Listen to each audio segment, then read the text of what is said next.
Le Point Bourse vous est présenté par Bourse Direct.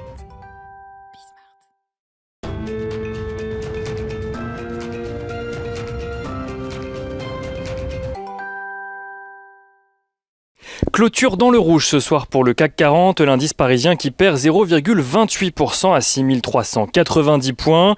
La séance aura d'ailleurs vu l'indice parisien osciller toute la journée autour de l'équilibre sans réussir à prendre clairement une direction, mais en restant au-dessus des 6400 points une majeure partie de la journée, jusqu'à la clôture en tout cas, où l'indice a enfoncé donc ce seuil des 6400 points. Les investisseurs qui ont vu leurs craintes inflationnistes reculer aujourd'hui avec des prises de parole répétées des membres de la Fed sur le caractère passager des tensions inflationnistes.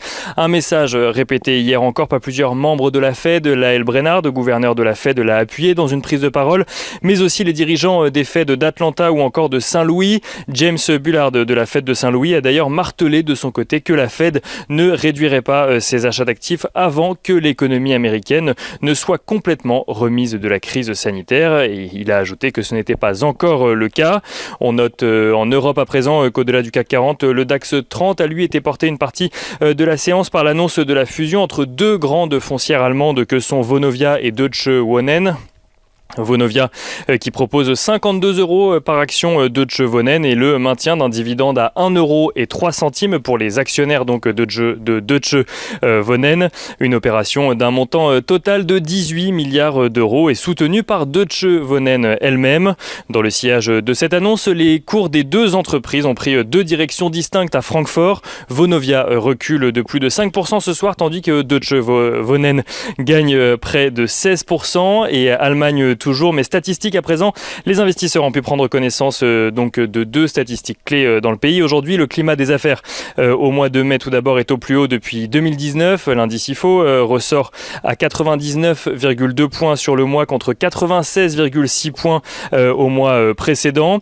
Le PIB du premier trimestre ressort en net recul de son côté par rapport au dernier trimestre 2020. Il recule de 1,8%. Statistique toujours, mais aux États-Unis à présent, la confiance des consommateurs ressort inférieur aux attentes au mois de mai. L'indice en question, mesuré par le Conference Board, s'élève à 117,2 points sur le mois, légèrement en dessous du consensus. L'indice Case-Shiller, qui mesure de son côté les prix de l'immobilier, montre une progression de 1,6% des prix donc de l'immobilier dans les 20 principales zones métropolitaines aux États-Unis, soit au-dessus des attentes du consensus. Du côté des valeurs, à suivre à présent à la Bourse de Paris, Solutions 30 continue sa chute et perd plus de 8% aujourd'hui encore après le recul de plus de 70% hier à la suite de la publication de son rapport financier 2020, mais aussi et surtout du refus de EY d'exprimer une opinion d'audit sur l'entreprise.